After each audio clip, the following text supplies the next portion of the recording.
Hello everyone, how are you today? Hopefully you are always happy and healthy. Come back with me again. I'm Astri Andriani and you can call me Astri. I come from Indonesia, of course, exactly from Cianjur district. Ya, Cianjur yang itu, Cianjur yang 2 sampai 3 minggu yang lalu tuh terkena dampak bencana. Tepatnya gempa bumi dengan kekuatan 5,6 skala Richter atau magnitudo di 21 November 2022 dengan kedalaman 10 km. Pada akhirnya 12 kecamatan dari 32 kecamatan yang ada di Cianjur terdampak, termasuk rumah saya yang ada di Desa Ciberem, Kecamatan Cugenang. Jadi di Cugenang itu ada info terbaru dari BMKG ya, ada 10 desa gitu ya, yang itu zonanya bukan cuma merah tapi disebutnya ungu gitu ya, yang nggak boleh dibangun lagi gitu ya, yang harus direlokasi semuanya, warganya harus dipindahin rumahnya, nggak boleh ada pembangunan di sana dengan radius 500 meter dari titik tersebut, yang mana itu adalah salah satunya rumah saya yang ada di Desa Ciberem, Kecamatan Cugenang, Kabupaten Cianjur.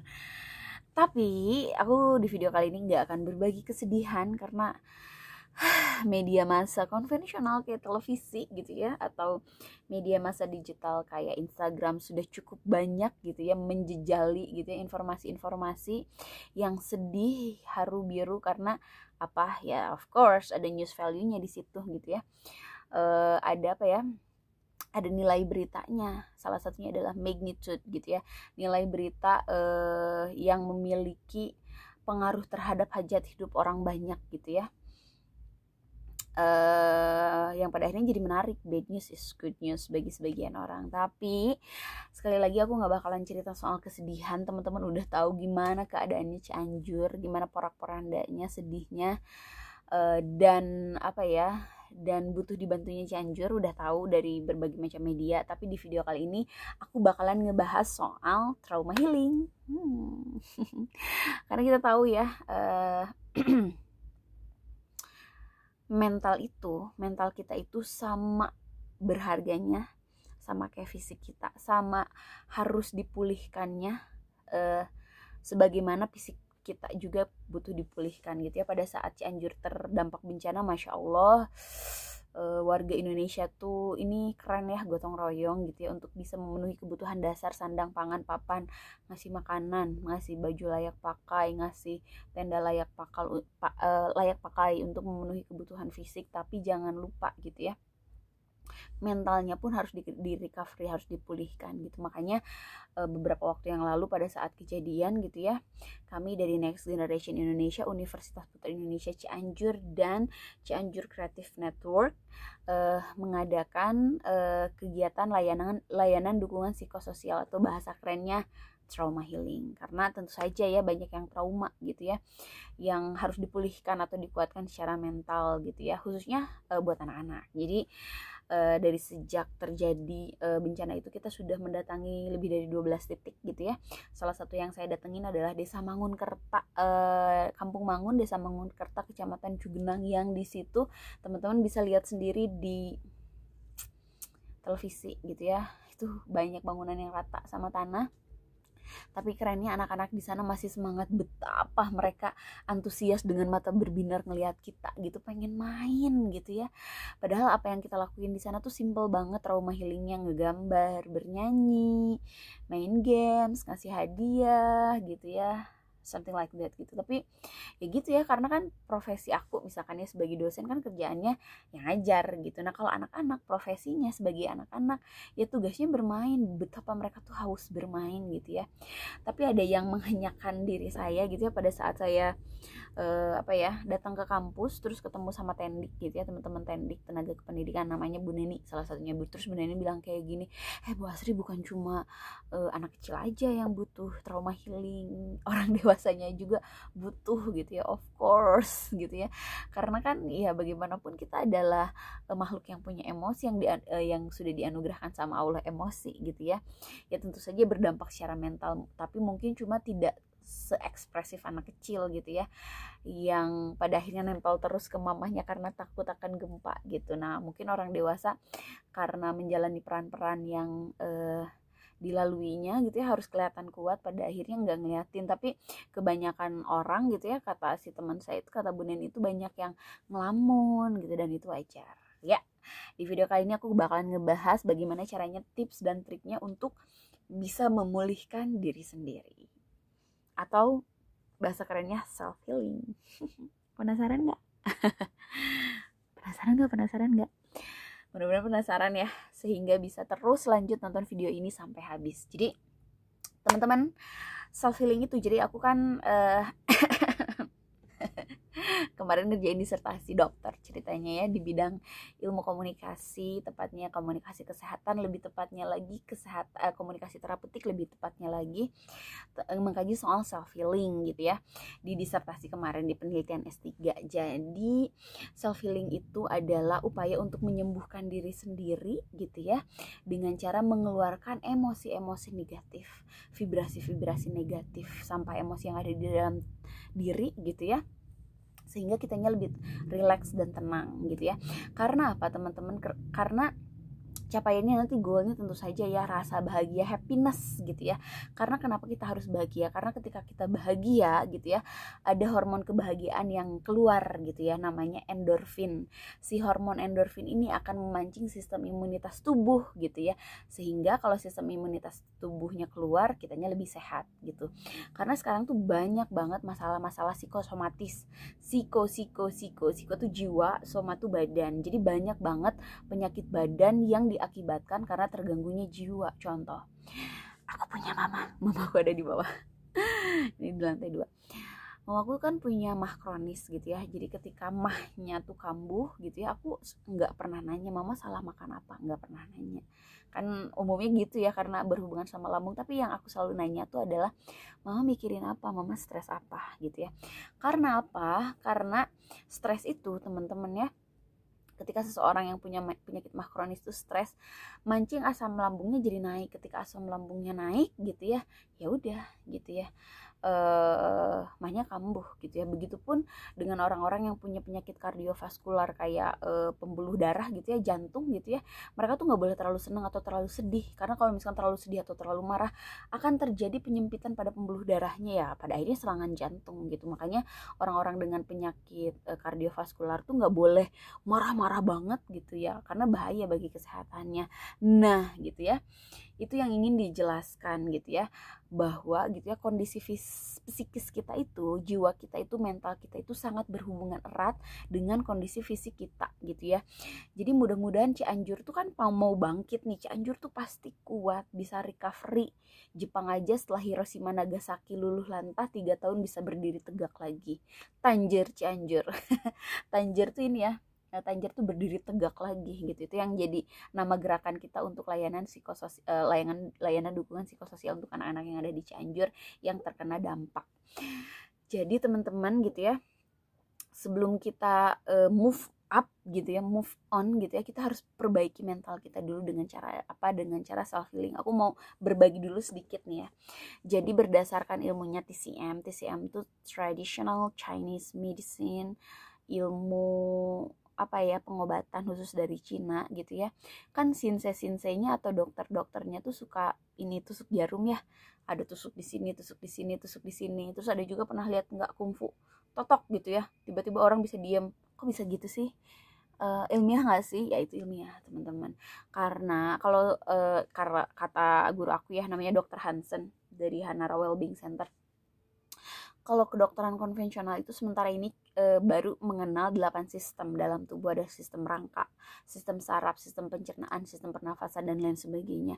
Nah, traditional Chinese medicine ini tuh, TCM ini tuh memperkenalkan sistem yang ke-9, yakni sistem meridian. Meridian tuh apa sih? Adalah sistem life energy yang ada di dalam tubuh. Apalagi tuh life energy.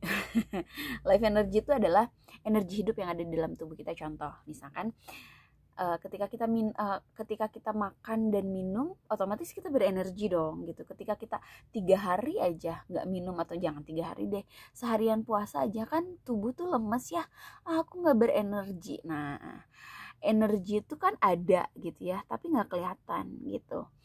Nah, ternyata si energi ini tuh ada salurannya di dalam tubuh kita. Salurannya ada tapi nggak kelihatan dengan kasat mata. Kalau pakai kamera khusus suhu tubuh atau kamera khusus yang ngelihat kamera khusus yang dirancang untuk meridian ini kelihatan gitu ya.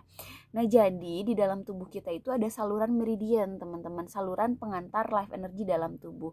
Jadi makanan atau minuman yang kita serap gitu ya, energinya diantarkan ke 5 organ utama kita. Ada jantung, hati, limpa, ginjal, paru gitu ya. Yang mana kalau misalkan energinya optimal masuk ke dalam tubuh, kitanya jadi sehat karena si organnya bisa berfungsi dengan optimal. Tapi masalahnya gitu ya,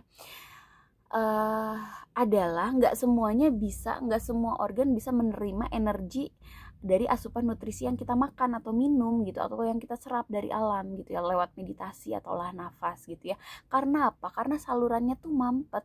Meridian tuh kayak selang gitu, teman-teman ya. Iya, kayak penyalur life energy, kayak misalkan sungai aja ya. Kalau misalkan sungai di tengah-tengahnya ada sampah, kira-kira kapal bisa lewat nggak? Jawabannya tentu saja nggak bisa lewat. Apa yang harus kita lakukan biar si kapal itu bisa lewat? Dibersihin dulu sampahnya, dibuang dulu sampahnya, biar si kapal itu bisa lewat, bisa nganterin life energy ke dalam organ utama kita gitu. Nah, sayangnya di dalam meridian itu ada sampah yang menghalangi masuknya energi ke dalam organ utama kita. Apa yang jadi sampahnya? Yang jadi sampah emosinya adalah stres, teman-teman. Stres tuh bisa berupa sedih, kecewa, putus asa, kesel, trauma. Nah, misalkan sedih satu, nyimpen sampah emosi. Sedih dua, kesel, wah jadi pada akhirnya numpuk gitu ya. Yang pada akhirnya life energinya nggak bisa masuk nih ke organ utama yang ada di dalam tubuh, sehingga organnya nggak bisa berfungsi dengan optimal. Ya udah, pada akhirnya kita sakit gitu ya. Apalagi orang-orang yang tingkat emosionalnya tinggi gitu ya, suka banget marah-marah, temperamen, itu udah dipastiin cadangan life energy dalam tubuhnya pasti defisit gitu ya, pasti kurang gitu ya. Nah, yang ingin diajarkan adalah bagaimana cara menerobos, teman-teman ya, membersihkan sampah-sampah emosi yang ada di dalam tubuh. Gitu caranya. Dengan apa? Dengan self healing gitu ya, dengan cara nggak usah pakai dokter, nggak usah pakai terapis, tapi dengan cara diri kita sendiri aja. Are you ready, guys? Ya, mudah-mudahan ready ya. Jadi tips yang pertama adalah kita harus paham dulu gitu ya, bahwa tujuan kita belajar di kelas self healing ini adalah tentu saja untuk bisa mendapatkan emosi yang stabil, karena emosi yang tidak stabil akan menjadi sampah emosi gitu ya, sampah life energy yang ada di dalam tubuh gitu ya. Tentu saja tujuan seluruh umat manusia yang ada di dunia adalah bahagia, teman-teman, tapi dan memiliki emosi yang stabil, berdaya sepanjang sisa usia gitu ya. Tapi gimana caranya bahagia? Bahagia tuh abstrak, mudah diomongin, gak mudah dijalanin gitu ya. Makanya dari itu di video kali ini aku tuh pengen berbagi soal bagaimana sih caranya kita bahagia berdasarkan rekomendasi dari guru aku, namanya Dr. Hansen dan Ibu Maya dari Hanara Wellbeing Center. Jadi tips yang pertama agar kita merasa bahagia dan emosi stabil sehingga bisa mendapatkan vitalitas tubuh yang optimal secara holistik gitu ya, gak cuma fisik tapi juga emosional, sosial, spiritual gitu ya, dan lain sebagainya gitu ya, kita optimal dengan cara yang pertama adalah berdamai dengan masa lalu. Waduh, belum apa-apa udah menghela nafas panjang. Emang apa ya, emang berdamai sama masa lalu tuh ya sulit gitu ya. Udah deh, ikhlasin aja. Jir, ngomong gitu tuh ngomongnya gampang banget tapi dilakuinnya susah gitu ya. Jadi caranya gimana berdamai dengan masa lalu gitu ya? Kita pakai teknik cleansing yuk. Teman-teman silahkan cari satu orang teman yang kalian percaya gitu ya, yang kalian percaya, yang kalian yakin orang itu nggak ember gitu ya, yang bisa juga jadi support system teman-teman, yang bisa mendengarkan atau menyimak secara partisipasi atau empati gitu ya. Tarik satu orang tersebut, boleh pasangan kita, boleh teman dekat kita, boleh orang tua kita atau keluarga kita, dan ceritain apapun yang kamu rasakan, sedihkan, keluhkan, kecewakan mengenai masa lalu, termasuk apa yang teman-teman sedihin dari dampak dari dampak gempa bumi ini. Teman-teman kecewa, sedih, marah, akuin, keluarin gitu ya. Karena teman-teman penting banget biar apa, stress release. Terus kalau nanti aku nangis gimana, nggak apa-apa. Kalau aku cowok nangis gimana bagus gitu ya. Cowok nangis tuh lebay enggak, cowok nangis tuh lemah enggak, cowok nangis tuh sehat, karena stres yang ada di dalam dadanya keluar gitu.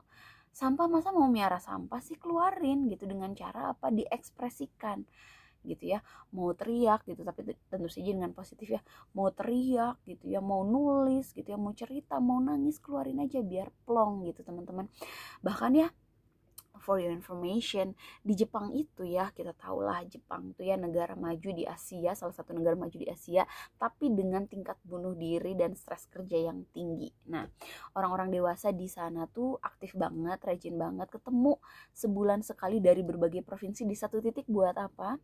Buat bikin kelompok untuk nonton film sedih. Biar apa? Biar mereka bisa nangis.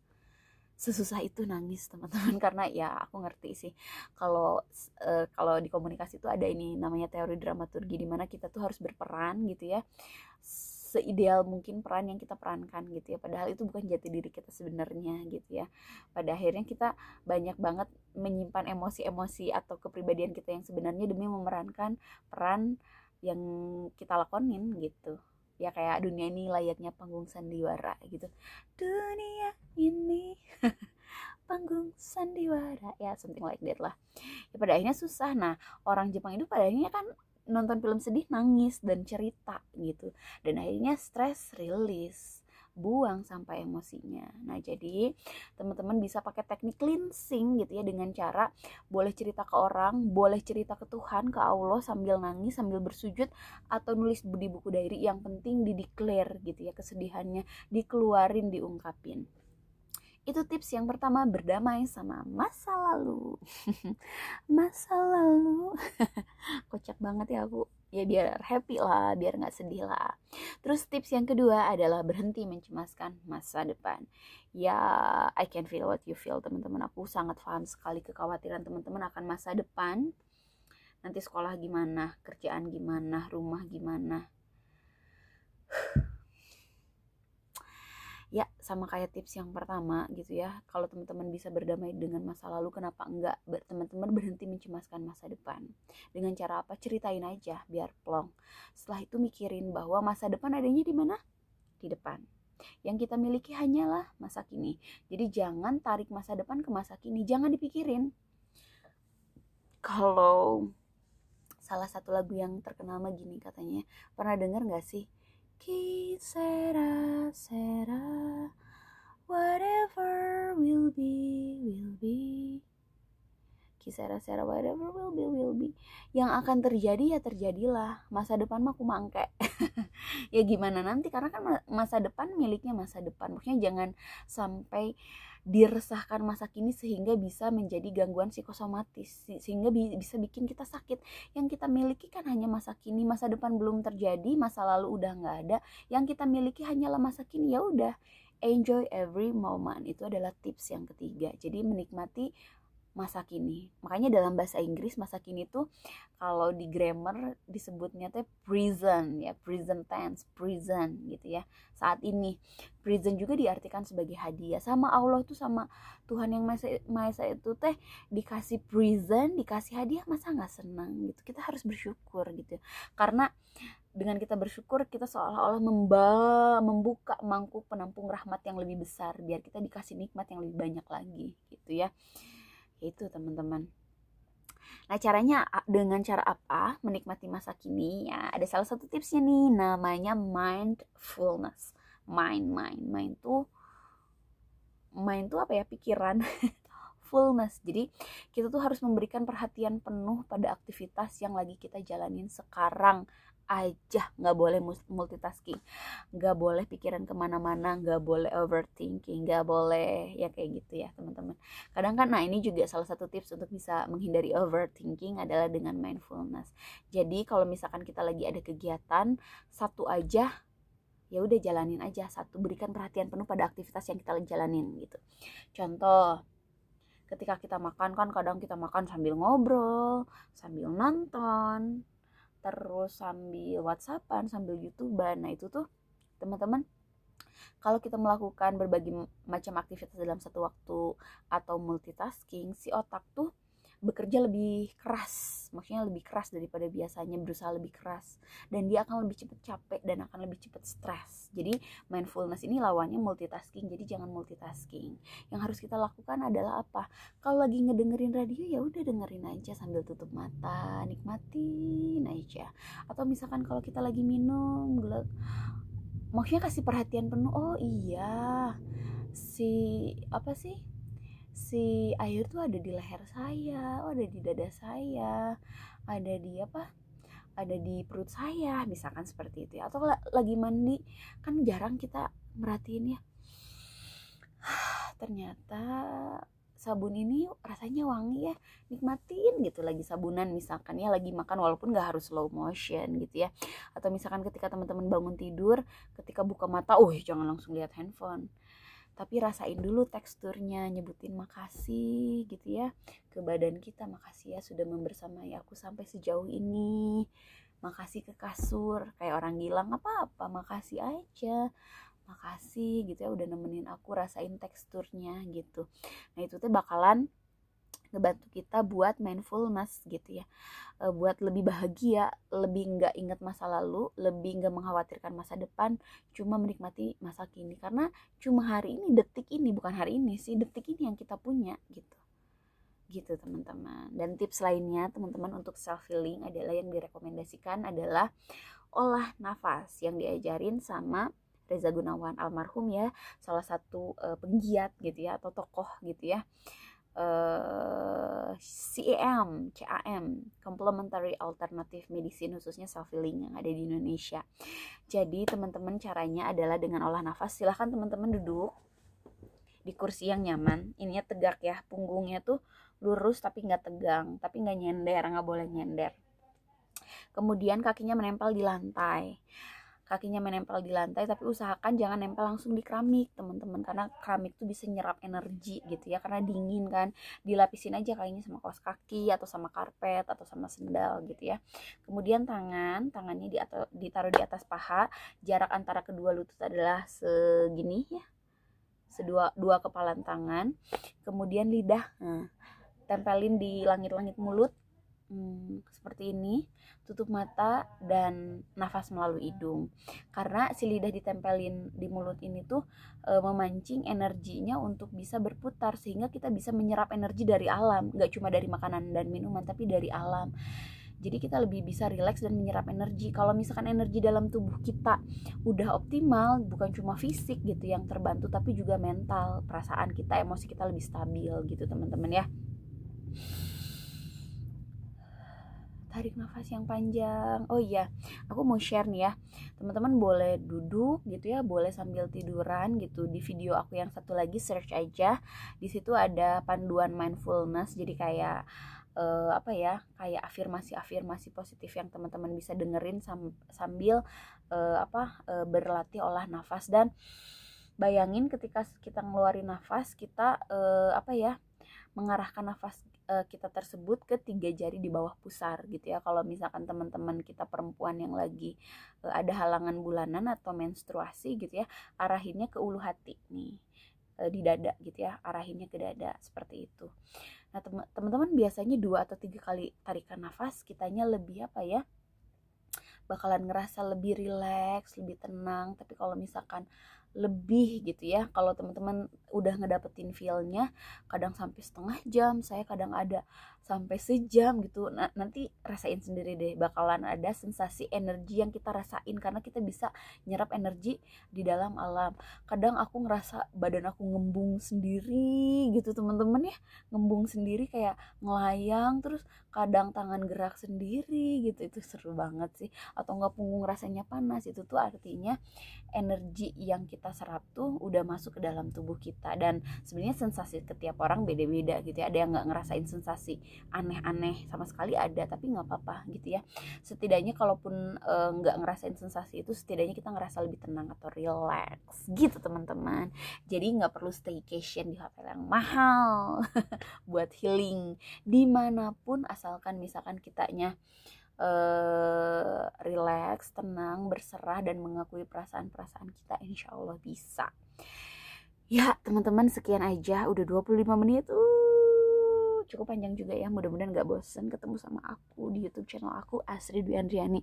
Jangan lupa di like, di komen, and di subscribe. Udah kayak YouTuber aja ya. Sekian teman-teman yang sefruit hal yang bisa saya bagikan, mudah-mudahan bermanfaat.